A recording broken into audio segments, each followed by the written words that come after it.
जय हिंद प्रिय विद्यार्थी, स्वागत है आपका आपके अपने यूट्यूब चैनल आरएस क्लासेस में। और आज हम समझने वाले हैं विरोधाभास अलंकार, साथ ही समझेंगे भ्रांतिमान अलंकार और संदेह अलंकार को। प्रयास करूंगी कि एकदम सरल भाषा शैली में आपको समझाऊं और इतने आसान तरीके से आपको समझाऊं कि एग्जाम हॉल में आपको किसी तरह की कोई परेशानी ना हो, आसानी से आपको यह जो विषय वस्तु है वो समझ आ जाए और सारे सवाल आप बेहतर ढंग से कर पाए। इसके पहले यदि आप मेरे चैनल पर नए हैं तो प्लीज़ इसे सब्सक्राइब कीजिए। ज़्यादा से ज़्यादा लाइक और कमेंट्स करना बिल्कुल ना भूलिए। तो चलिए बिना समय गवाए हम समझते हैं इन अलंकारों को। सबसे पहले हम समझेंगे विरोधाभास अलंकार को। देख लेते हैं क्या होता है विरोधाभास अलंकार। परिभाषा देखिए, काव्य में जहाँ किसी कार्य, पदार्थ या गुण में वास्तविक विरोध ना होते हुए भी विरोध का आभास हो, वहाँ विरोधाभास अलंकार होता है। एक बार फिर से आप माफ कीजिए, परिभाषा सुन लीजिए। काव्य में जहाँ किसी कार्य, पदार्थ या गुण में वास्तविक विरोध न होते हुए भी विरोध का आभास हो, वह विरोधाभास अलंकार होता है। यदि मैं सरल भाषा में यदि आपको ये समझाऊं, आपको तो ये परिभाषा तो बिल्कुल ऐसी ही लिखनी है, ऐसे ही याद भी रखना है, मगर मैं आपको बस इतना समझाना चाहती हूँ कि विरोधाभास है क्या सरल भाषा में इस तरह कि जब हम किसी चीज को पढ़े ना, सुने और देखें, तब हमें ऐसा लगता है कि ऐसा कैसे हो सकता है भैया, ये तो बिल्कुल नियम के विरुद्ध है, या फिर ऐसा तो होता ही नहीं है। जब हमारे मन में इस तरह आता है ना कि ऐसा कैसे हो गया, ये बात जो कह रहे एक तो नियम के बिल्कुल विरुद्ध है, और हमें विरोध करने का मन करे या विरोध करने का आभास हो, और बार बार मन में आए कि ऐसा बिल्कुल नहीं होता, ये नियम ऐसा है ही नहीं।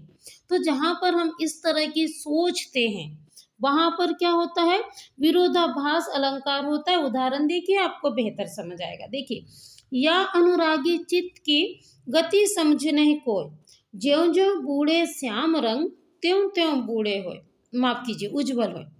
तो यहाँ पर कवि कहना चाह रहे हैं कि या अनुरागी चित्त की गति समझने के, ईश्वर के प्रेम में डूबे मेरे मन की स्थिति कोई नहीं जानता।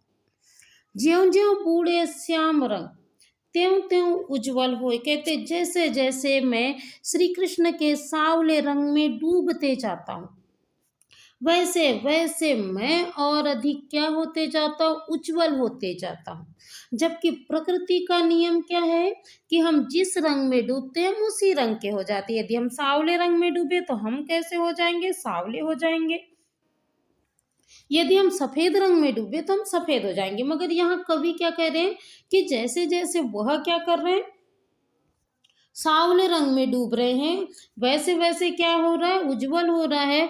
तो दिमाग में आता है ना, ऐसा कैसे हो सकता है भैया, वास्तविक विरोध नहीं है, मगर विरोध करने का मन करे कि भैया सांवले रंग में कोई कैसे उज्जवल हो जाता है। जहां पर इस तरह विरोध का आभास होता है ना, वहां पर क्या होता है, विरोधाभास अलंकार होता है। दूसरा देखिए, शीतल वाणी में आग लिए फिरता हूँ। यदि आप 12th एमपी बोर्ड के स्टूडेंट हैं तो आपको पता है, आपने हरिवंश राय बच्चन जी की एक कविता पढ़ ली होगी, और उसकी एक पंक्ति है, शीतल वाणी में आग लिए फिरता हूँ। कवि कहते हैं कि मेरी वाणी कैसी है, शीतल है, फिर भी मैं उस वाणी में क्या लेके चलता हूँ, आग का संचार करता हूँ, आग लेके चलता हूँ। तो आपके मन में ऐसा नहीं लगता क्या, ऐसा कैसा हो सकता है भी कि वाणी कैसी हो, शीतल हो, और उसमें आग कैसे उत्पन्न हो सकती है। जबकि कोई चीज ठंडी है तो वो किसी वस्तु के संपर्क में आने पर वह क्या करती है, वस्तु को शीतल करती है।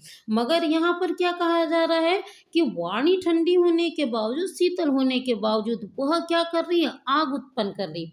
तो जहाँ वास्तविक विरोध तो नहीं होता, हम समझ रहे हैं कि यहाँ आग का मतलब क्रांति से है, मगर बात यह है कि जहाँ वास्तविक विरोध ना होते हुए भी हमें क्या हो रहा है, विरोध का आभास हो रहा है, वहां पर क्या होता है, विरोधाभास अलंकार होता है। और मुझे उम्मीद है आपको आसानी से यह विरोधाभास अलंकार समझ आ गया होगा। चलिए अगला अलंकार समझते हैं।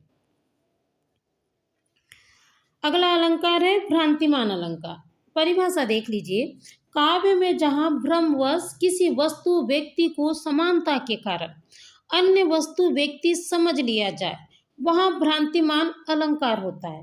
मगर कुछ समय के बाद यह जो भ्रम है ये समाप्त हो जाता है।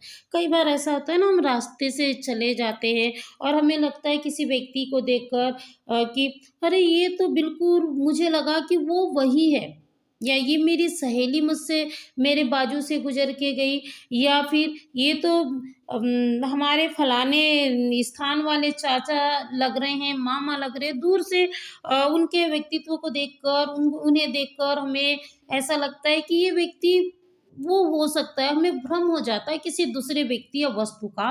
वहाँ पर क्या होता है, भ्रांतिमान अलंकार होता है, मगर एक समय पश्चात वो भ्रम क्या हो जाता है, हट जाता है। जैसे उदाहरण देखिए, किसुक कुसुम समझकर झपटा भौरा सुख की लाल चोंच पर, तोते ने निज ठोर चलाई जामुन का फल उसे समझकर। अब क्या किया, भौरे ने किसे, तोते की लाल चोंच को दूर से देखकर उसे क्या समझा, किसुक कुसुम समझा, किसुक फूल समझा, और वो उस पर झपट पड़ा। जबकि तोते को जो भौरा है वह क्या दिखा, भौरा नीला है होता है ना, तो भौरा कैसा लगा उसे, जामुन के फल के समान लगा। और भौरा भी माफ कीजिए, तोता भी क्या करने लगा कि भौरे की ओर झपटने लगा।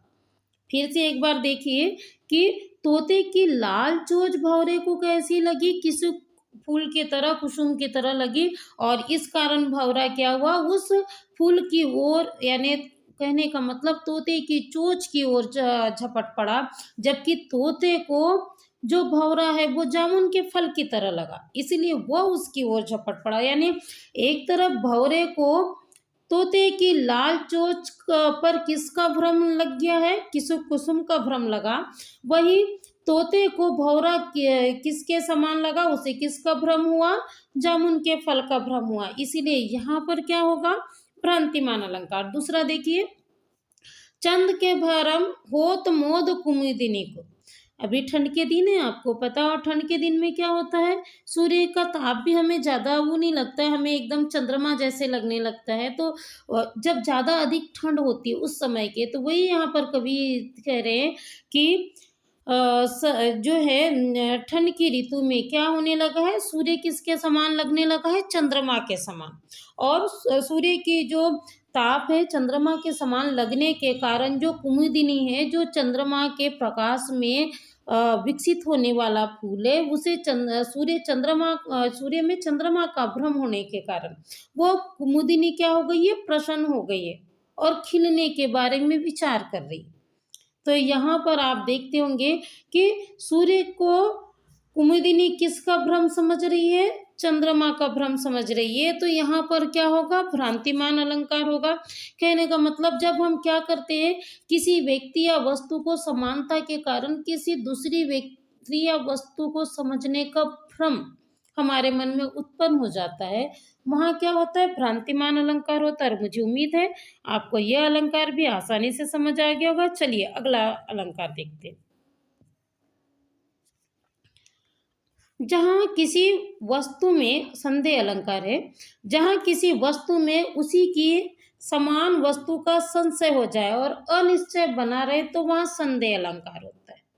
ठीक है, क्या होता है संदेह अलंकार, इस तरह भी कह सकते हैं, जहाँ किसी व्यक्ति या वस्तु के समानता के कारण किसी दूसरी वस्तु का क्या हो जाए, संशय हो जाए, संदेह हो जाए, और अंत तक संदेह बना रहे, वहां पर क्या होता है, संदेह अलंकार होता है। जबकि हमने भ्रांतिमान अलंकार में क्या पढ़ा, भ्रम तो होता है मगर भ्रम एक समय के बाद क्या हो जाता है, समाप्त हो जाता है। किंतु संदेह अलंकार में क्या होता है कि अंत तक जो भ्रम है, माफ कीजिए, जो संदेह है, जो संशय है, वह क्या होता है, बना रहता है। उदाहरण देखिए, लक्ष्मी थी या दुर्गा थी या स्वयं वीरता का अवतार। यहाँ रानी लक्ष्मीबाई के बारे में कहा गया, उनके साहस को देखकर समझ नहीं आ रहा है कवि को कि उन्हें क्या कहे, उन्हें लक्ष्मी कहे, दुर्गा का रूप दे, या ये कहे कि वो स्वयं एक वीरता का अवतार है। यानी कहने का मतलब कि रानी लक्ष्मीबाई की वीरता को देखकर कवि निश्चय नहीं कर पा रहे कि वास्तव में उन्हें किस अवतार के रूप में वह जाने या उन्हें पुकारे। ये उनके मन में उनके साहस के कारण, उनकी वीरता के कारण, उनके प्रति जो कवि के जो भाव है वो बने हुए हैं कि उन्हें जो रानी लक्ष्मीबाई है उन्हें वह लक्ष्मी कहे या फिर दुर्गा माता का एक विकराल माँ दुर्गा का रूप कहे या वीरता का रूप उन्हें कहे, ये वो उनका जो संदेह है वो वीरता के कारण वहीं बना हुआ है वो, और अंत तक बना हुआ है, इसीलिए यहाँ पर क्या है, संदेह अलंकार।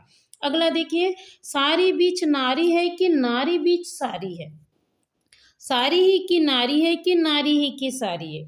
ये उस समय की बात है जब द्रौपदी का चीरहरण हो रहा था, और आपको पता है द्रौपदी के चीरहरण के समय कि द्रौपदी का चीर दुशासन खींचे जा रहा है, खींचे जा रहा है, मगर जो साड़ी है कि वह कम होने का नाम नहीं ले रही है। तो इसीलिए दुशासन के मन में जो आया संदेह उत्पन्न हुआ वो ये है, सारी बीच नारी है, क्या कहते हैं कि साड़ी के बीच में द्रौपदी है या नारी बीच साड़ी है या द्रौपदी के बीच में साड़ी है, यानी कि साड़ी ने द्रौपदी को लपेटा है या द्रौपदी ने साड़ी को लपेटा है, साड़ी ही की नारी है। क्या कहते हैं कि पूरी की पूरी जो साड़ी वो द्रौपदी है, नारी ही की साड़ी है, कि द्रौपदी ने ही साड़ी का रूप ले लिया है।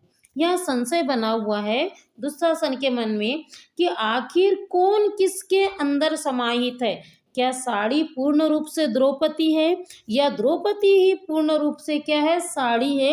यानी वो समझ नहीं पा रहे, क्योंकि वो चीर खींचते जा रहे हैं, साड़ी खींचते जा रहे हैं द्रौपदी की, मगर जो साड़ी है वो समाप्त होने का नाम ही नहीं ले रही। तो उनके मन में एक संदेह उत्पन्न हुआ कि वास्तव में द्रौपदी ने साड़ी को लपेटा है या साड़ी ने द्रौपदी को लपेटा है, आखिर दोनों में से है क्या, कि द्रौपदी स्वयं में पूरी की पूरी साड़ी है या साड़ी ने ही द्रौपदी का रूप ले लिया है। तो जहाँ ये और संदेह अंत तक बना रहा है, तो जहाँ पर संदेह अंत तक बना रहता है वहाँ पर क्या होता है, संदेह अलंकार होता है। और मुझे उम्मीद है कि आपको जो तीनों अलंकार है वो आसानी से समझ आ गए होंगे, उदाहरण भी समझ आ गए होंगे, और एग्जाम में यदि इनसे संबंधित कोई प्रश्न आता है तो आपसे आसानी से बन जाएगा।